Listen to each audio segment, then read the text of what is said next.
et nul n'ignore la situation humanitaire due aux affrontements violents entre deux groupes ethniques,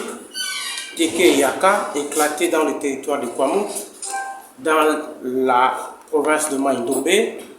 étendus dans les provinces de Kwilu et au Kwangu depuis la fin du mois de juin 2022 et qui ont repris en 2023 et janvier 2024 et qu'il y a actuellement une accalmie sécuritaire qui règne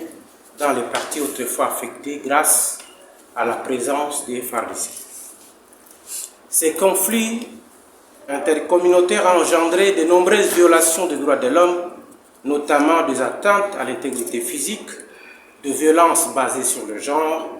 des assassinats ciblés et des embuscades et les déplacements forcés de plus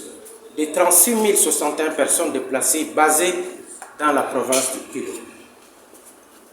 Certains sont actuellement dans le site de Malibo, aux familles d'accueil, dans le territoire de Bagata, secteur de Wamba et dans la ville de Kéké. Et cela s'ajoute des effets de l'augmentation des eaux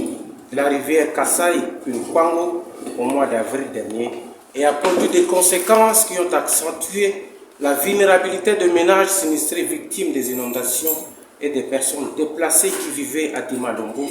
dont certaines sont installées à Koa, non loin de Dimalombo, dans les familles d'accueil et ont été doublement frappées à l'absence de l'assistance humanitaire conséquente. Des maisons, des écoles et centres de santé et plusieurs habitations ont été écroulées depuis le mois d'avril 2024. Les populations les plus vulnérables sont les personnes affectées par le mouvement des populations et des catastrophes naturelles, personnes déplacées, retournées et familles d'accueil, les femmes en particulier, femmes enceintes et les femmes allaitantes, les enfants qui ont perdu leur famille, les personnes âgées, les personnes handicapées, les personnes à risque ou survivant de violences basées sur le genre. Compte tenu de la situation humanitaire de la crise Maïndombe, les interventions n'ont pas été à la hauteur des besoins faute de la documentation conséquente de fait de la crise sur terrain et de l'acheminement des informations auprès des décideurs et de partenaires humanitaires actifs dans les interventions urgentes. C'est pourquoi la session de formation sur l'évaluation multisectorielle en tenant compte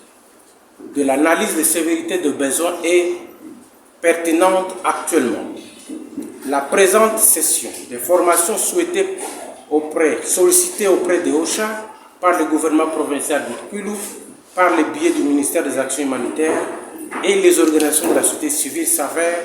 pertinente, afin que les acteurs impliqués dans l'apport des solutions liées aux crises humanitaires soient outillés aux compétences nécessaires afin d'assurer les évaluations rapides multisectorielles. Ainsi,